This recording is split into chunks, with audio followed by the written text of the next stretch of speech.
Assalamualaikum warahmatullahi wabarakatuh. Tanggal 3 November 2023 adalah karma balik si Malakama DPR PR Jaksa Hakim yang menegakkan presiden politik ke partai.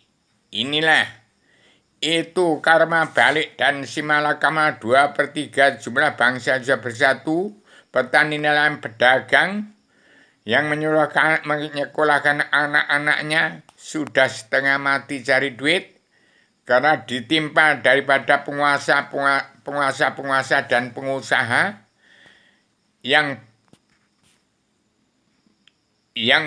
menindas rakyat sendiri, politik partai supaya segera berubah. Karena DPR MPR, Jaksa Hakim, Preman Hukum yang disebut penguasa DPR MPR yang munafik kepada rakyat, dan Jaksa Hakim, Preman Hukum yang tidak kenal Allah sudah menjajah 2/3 jumlah bangsa, petani nelayan pedagang yang 2/3 jumlah bangsa yang masih di bawah garis kemiskinan, menyekolahkan anak-anaknya sudah sengsara. Untuk sesuap nasi sudah sengsara. Supaya segera sadar, diampuni semua DPR MPR, Jaksa Hakim, Preman Hukum yang tidak karena Allah buta kebenaran, buta hukum. Diampuni semua. Yang penting hari tanggal 3 November 2023 segera berubah pola pikirnya politik ke agama. Politik ke agama, jangan politik ke partai. Kalau masih politik ke partai, tidak akan ada perubahan.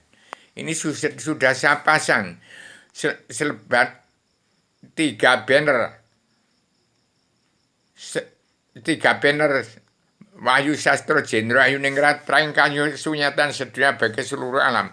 Ambil kitab dari saya untuk perdamaian dunia, menegakkan perdamaian dunia, perubahan jadi atau adil, pemutihan pengampunan dosa, untuk dibawa ke Timur Tengah oleh Kabinet Joko Widodo.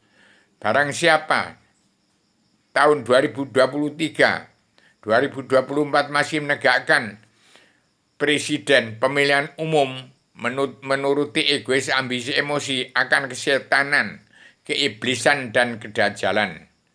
Tapi itu diampuni semua karena tidak kenal Allah, buta kebenaran, buta hukum. Saya tulis di dalam sini. Ini supaya dipakai untuk mengampuni semua dosa DPR MPR yang munafik. Hancur Indonesia sampai miskin begini karena ditimpa oleh politik partai, bukan sejarah agama. Ada di sini, ambil ini untuk membalikkan pola pikir saja. Balikkan pola pikir. Dijajah oleh Portugis, Prancis, Inggris, Belanda, Jepang, kemudian dijajah Cina, kaya raya Indonesia. Tapi dijajah orang yang egois, ambisi, emosi. Politik ke partai ini yang mengerikan. Petani nelayan pedagang yang punya Bumi Pertiwi, yang punya mahasiswa, inilah yang pejuang-pejuang yang untuk merdeka jadi negara mercusuar dunia. Inilah pejuang-pejuang yang sudah krempeng macam gitu. Inilah pejuang-pejuang yang sudah krempeng maju sejak zaman dulu kala. Seperti ini pejuang-pejuang Indonesia. Mesti hanya punya sifat wujud saja, tidak punya apa-apa. Petani yang pedagang yang punya biber, punya sifat wujud. Sekarang tinggal terserah TNI ABRI. Tidak mau membela petani nelayan pedagang 2/3 jumlah bangsa hanya punya sifat wujud, menuntut bersamaan bangsa bersatu dan keutuhan Bumi Pertiwi. Apa akan membantu DPR MPR yang munafik, pengkhianat rakyat, penguasa-penguasa yang bersama pengusaha menguras sumber daya alam Bumi Pertiwi? Apa mau membela rakyat yang sekarang sudah kiri semua, yang dikatakan pejuang-pejuang membela kemerdekaan, menegakkan kemerdekaan? Ya inilah petani nelayan pedagang yang sudah krempeng, jadi tukang ngemis, jadi tukang pemulung, jadi ini semua anak-anak tentara sudah krempeng semua ini. Inilah yang dikatakan pejuang-pejuang membela persatuan bangsa dan keutuhan negara. Ini sejak zaman dulu kala. Sejak zaman Bung Karno masih punya utang nasi bungkus entah dibayar entah belum. Ini sampai sekarang ditindas terus. Jadi jangan sampai membunuh orang Cina. Kalau nggak karena orang Cina tidak akan bangun Indonesia itu.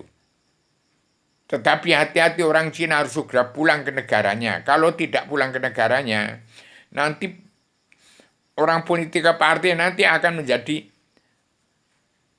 orang PKI. Dianggap PKI orang-orang Islam itu. Kalau nggak ada Islam dari Arabia, tidak ada politik partai. Bangsa Indonesia bersatu tidak ada apa-apa. Nah ini harus kita maklumi. Siapa yang pegang peran? Ya DPR, MPR yang menegakkan presiden. Rakyat untuk memilih presiden. Kedaulatan dibungkem mulutnya. Presiden dicari kesalahannya. Jadi harus dimaklumi. Harus damai dan bersatu. Kalau melanggar apa yang ada dalam kitab saya ini, Indonesia akan hancur lebur. Tinggal TNI ABRI. Ini namanya Simalakama. Itu Simalakama. Simalakama. Kalau nggak mau menerima karma balik dan Simalakama orang-orang yang korupsi itu, ya ini Simalakamanya menimpa DPR MPR yang munafik. Yang kena imbasnya adalah TNI ABRI, itu yang si percil ingkang jejogo semut ngangrang-rang sang gunung Merapi ya itu. Itu apinya ya TNI ABRI. Si percil ingkang jejogo ya namanya petani pedagang yang sudah kerempeng cuma sifat wujud. Mau dibela apa tidak? Demikian. Inilah pejuang-pejuang kemerdekaan bangsa Indonesia untuk merdeka jadi negara merdeka di ujung tanduk Indonesia ini. Kalau tidak mengikuti apa yang saya katakan ini ada makna yang menjelma di bumi ini. Demikian, maaf lahir batin, saya sampaikan secara radikal, universal, konseptual, koheren, konsisten, sistematik, komprehensif, bebas, dan bertanggung jawab. Kalau Pak Jokowi tidak siap tegak berdiri untuk tegakkan karma balik dan sebagainya. Kalau kabinet yang sekarang bubar tidak dipakai sebagai padukan yang Ibu Megawati Soekarno Putri sebagai ketua anggota panitia badan pelaksana kerja Ratu Asia Indonesia yang berikutnya, silakan. Demikian, maaf lahir pada seluruh kultural atau Muhammad dan bangsa bersatu yang pegang peranan untuk perubahan ganti zaman, revolusi mental dan revolusi kesehatan sedunia bagi keseluruhan alam. Silakan. Saya hanya mengingatkan, saya nggak ada daya apa-apa, saya pejuang tunggal tanpa bola menang tak usah mengalahkan untuk tegakkan perdamaian dunia perubahan jadi hadir pemutaan pengambilan dosa untuk mengentaskan bangsanya bersatu di alam neraka jahanam politik partai tidak ada supaya kembali pada sejarah agama. Demikian, Assalamualaikum warahmatullahi wabarakatuh.